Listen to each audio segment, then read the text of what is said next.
Good afternoon, everybody. My name is Crystal and welcome to my YouTube channel. Right, I'm Crystal. I had a dad who died on August the 21st,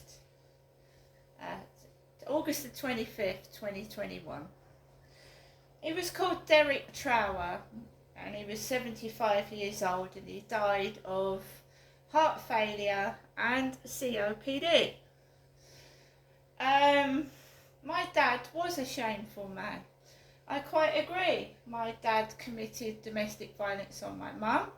He abused me and he was allowed to get away with it for several years, and he probably died with a smile on his face because no one held him to account for anything he did. Right, my dad used to take me to All Hallows Caravan Park where he abused me, and he also used to use my email address to order Sainsbury's shopping. My father Derek.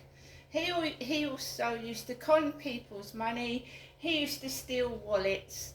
He was a nasty, nasty, nasty man, and it was kept quiet, hushed up by the police. Every time I complained to the police about my father, I was threatened to be put into prison if I didn't shut my mouth, basically. Not directly like that, but underhand. Retract your statements, otherwise, you'll end up in jail. So I had no choice but to shut my mouth. And my dad continued to abuse me day after day after day, because I had nowhere else to go. I'd lost everything. I'd lost my flat, my home, clothes off my back, everything. So my name's Crystal. My dad used several pseudonyms. He used to steal profile pictures of real people and take on their, them. So he used to call himself Peter. He used to call himself Paul. He even used to call himself Sue, my father. It's a con artist. You can't help who your father is, and I shouldn't be blamed for what my father did. He should have been held accountable for what he did, but he wasn't. He was allowed to get away with it. Like a few others at the BBC. So on page 26 and 27, I don't like my name, my name's Crystal, being associated with drugs, but there you go. Shame of the Crystal Methodist, part 2, page 26 and 27 of the Sunday Mail. Crystal Meth Shame of Bank Chief. How the MOS broke the story in 2013 by Tom Rawstorn.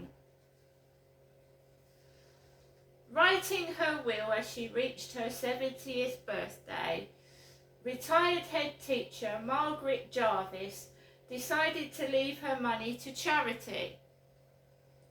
As a devout Methodist, she believed in helping others less fortunate. There would be cash for South African orphans, abandoned donkeys, and for guide dogs, for research into Alzheimer's, and for those already suffering from dementia. And who better to oversee her wishes when she was gone than a man of the cloth? So it was that she decided to appoint a good friend, the Reverend Paul Flowers, as the executor of her will, and also to give him control of her financial affairs should she become too ill to manage them herself. Not only had she known him since he was appointed as the minister at her church in Hampshire, she had experience working in banking and finance too. But as the Mail on Sunday can today exclusively reveal, what Miss Jarvis could never have foreseen when she signed that will was how Flowers would one day callously betray the trust she had placed in him. Due to advanced dementia, she would never understand how her friend, then the chairman of Co-op Bank, would later be forced to resign after a 1.5 billion black hole was discovered in its finances, in a scandal that nearly led to the collapse of the bank.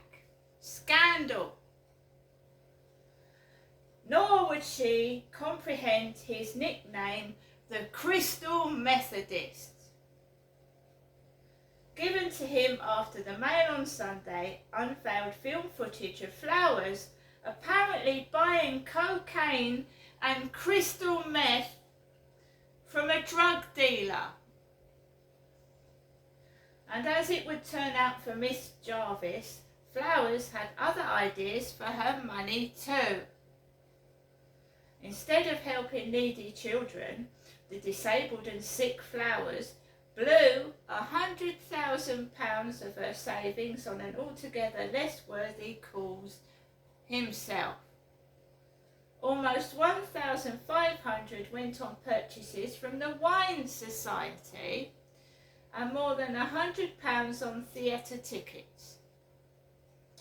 Then there were holidays and cruises, £1,326 to P&O, £980 to Eurostar and £341 to the Hotel Dominico in Corfu, which boasts an outdoor pool and access to a stunning beach.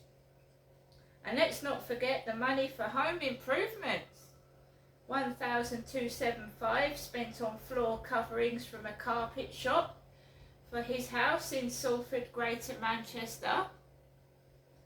On top of that, tens of thousands of pounds in cash was taken in the fraud, which was only discovered after Miss Jarvis's death.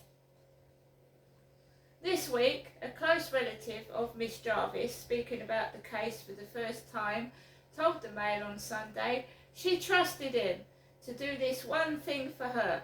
I have no idea why he did what he did, and I don't know what he was thinking. On the site, you could say that it is a victimless crime because Margaret has passed away, because she does not know that he has let her down. But it isn't victimless because those charities would have been supporting people. What about those people? Flowers, who was also a Labour councillor in both Rochdale and Bradford, became the chairman of Co-op Bank in April 2010 until he was forced to resign from his £132,000 a year post in June 2013. 6 months later, days after a disastrous appearance before the Treasury Select Committee and MPs branding him financially illiterate, he was filmed apparently counting out £300 for a drugs deal. In May 2014, Flowers was fined £525 after pleading guilty to possession of cocaine, crystal meth and ketamine at Leeds Magistrates Court. The court heard that the stress of his co-op job and caring for his terminally ill mother were reasons for his drug use.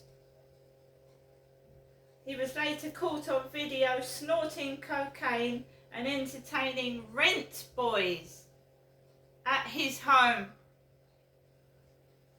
Flowers discussed his seedy lifestyle in the interview with the BBC's Newsnight, admitting, "I have sinned." Judging from what emerged last week, those sins were more extensively than had previously thought. Appearing at Manchester Crown Court, the 74-year-old admitted withdrawing some £70,000 of Miss Jarvis's money in cash and using another £30,000 to buy goods and services. The court heard that the fraud totaled more than £180,000. But Flowers had submitted a basis of plea which was accepted by prosecutors, in which he admitted just under £100,000 worth of fraudulent activity. The bulk of the offences were committed in 2016 and 2017. Flowers was warned he could face jail when sentenced in October, with the crimes described as a gross breach of trust. He first met Miss Jarvis in the late 1970s. Born in Portsmouth, he was raised in nearby Eastleigh. Having graduated with a degree in theology, he briefly worked in banking before becoming a Methodist minister, firstly in Bradford, West Yorkshire, and then in 1978 moving to Hedge End in Eastleigh. He would later go on to sit as a trustee on the body that manages the church's invested funds and property. Right, so my dad was called Derek Trower, and I think one of his nicknames was Mr. Flower. Derek Trower is dead and has been for 3 years, and I don't have to keep telling people. He stole my email address and he used to buy groceries at one of my mum and dad's previous addresses. No doubt he did it at the address where my mum's living now. Used fraudulent names, ordering things in other people's names and getting away with it because the police would not do a thing with my dad. I'd called the police out to the previous address at Victoria Road about 20 to 30 times, and they actually let him get away with everything. Right, and he fraudulently used my email address. And I can understand the mix-up, but my dad never, as far as I know, called himself Crystal. Now, how many more times do I have to tell people that my father, Derek Trower, is dead? And it's not me.